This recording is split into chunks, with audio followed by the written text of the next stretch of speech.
Treating ectopic pregnancy is not abortion and is not illegal.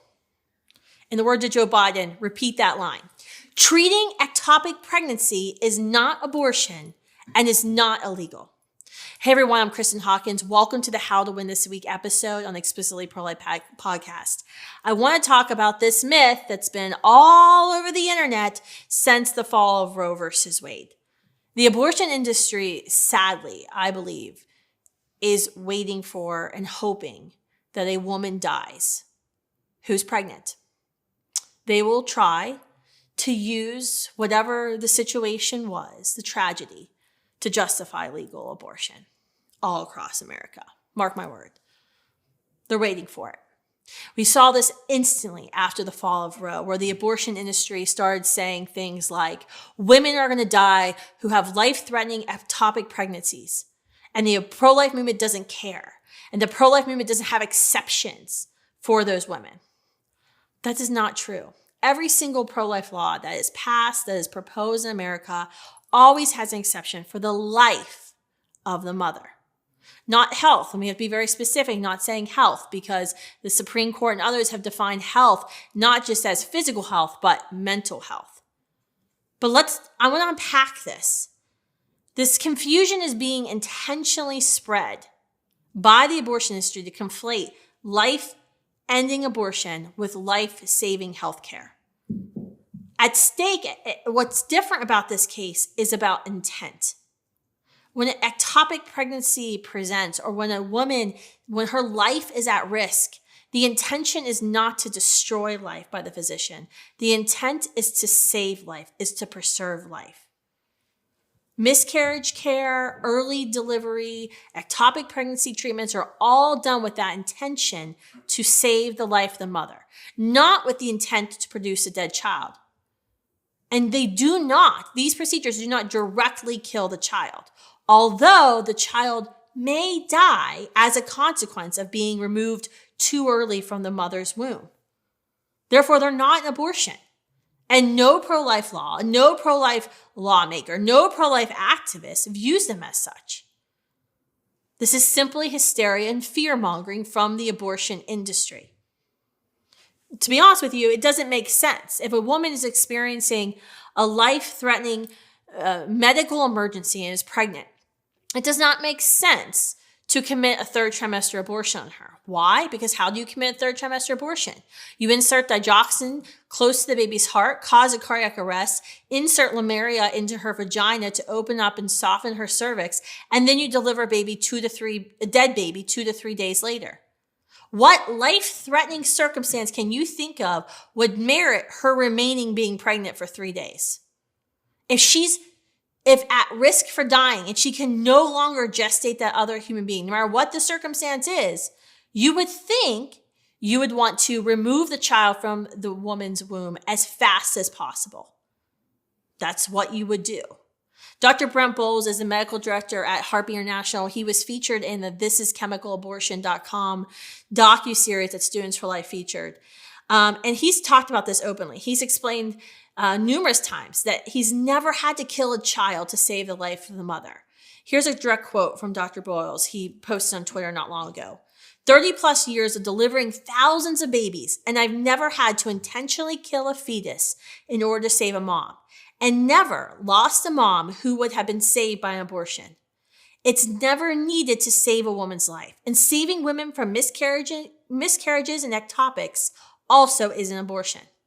Even Planned Parenthood, the devil incarnate, admits that the treatment for ectopic pregnancy is also not abortion. This is from the Planned Parenthood website. Treating ectopic pregnancy isn't the same thing as getting an abortion. Do I need to argue any further? Because, Planned Parenthood said it must be true. Just as the abortion movement stands on the backs of the disabled, the poor, children in foster care, women who've survived rape to justify killing babies 100% of the time, expect them to be on the prowl for women with ectopic pregnancies, hoping to exploit their experiences as a consequence of reversing Roe. A doctor who refuses to treat an ectopic pregnancy for any reason should be held liable for malpractice. There is no excuse. Removing an ectopic pregnancy is healthcare. Intentionally killing a child is not. If you don't see the difference, your moral compass is clearly broken. Speaking of abortion activists exploiting victims of ectopic pregnancy, did you know that they use COVID lockdowns as an excuse to withdraw ectopic pregnancy screenings from women who are seeking abortions? Yeah, you heard that right. So ectopic pregnancy, I should have probably explained this at the beginning of this podcast, but I didn't. Sorry. I just assumed you all have listened to every podcast I've ever done. But ectopic pregnancy is when, most children are created. When the egg has been released, the sperm, enters the mother's, we'll talk about how that happens. Not everybody knows apparently. When the sperm enters the mother's womb, but most children are created in the fallopian tube. That's when sperm and egg unite. And then it usually takes a couple of days from that new human, that zygote, the embryo, if you're a pro-abortion person, the clump of cells, to then move from the fallopian tube down to the uterus and implant itself into the uterine lining. That's where the embryo self-directs its own growth, and the growth of the placenta, which is an organ the embryo tells the woman's body to grow to support itself. That's where the human being will remain. In ectopic pregnancy, what happens is the child doesn't leave the fallopian tube, and the child implants into the fallopian tube. If she does not have the child removed from her fallopian tube, the tube will burst and she can bleed internally and die. She will hemorrhage to death. It used to be a standard of care when a woman sought an abortion that they would at least perform an ultrasound to ensure that while she may be testing pregnant on a pee stick, that she's not experiencing a life-threatening ectopic pregnancy that can rupture and kill her. The same has been going on for years with chemical abortion. Before a woman could take a chemical abortion pill, the abortion lobby, she had to go, that whole thing the abortion lobby used to say that, abortion is between a woman and her doctor. It's not anymore. It's between her and her cell phone. But they used to say it's between a woman and her doctor. During COVID, they used the COVID lockdowns as an excuse to say it was too risky for women to go into an abortion facility to have an abortion because she could contract COVID and someone could die. The irony. So they petitioned the FDA, the Food and Drug Administration, to allow the abortion industry to prescribe chemical abortion pills without a woman ever going to a doctor to confirm that she's pregnant and to confirm that the pregnancy, the child, wasn't located in her fallopian tube. When we say that these chemical abortion pills are risky, that lead to injury, infertility, and death, we mean it.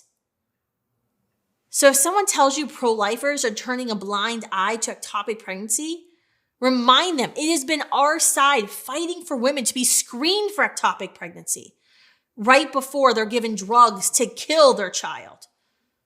We've been the ones protecting women from abortion predators who profit off of their despair, not the abortion industry.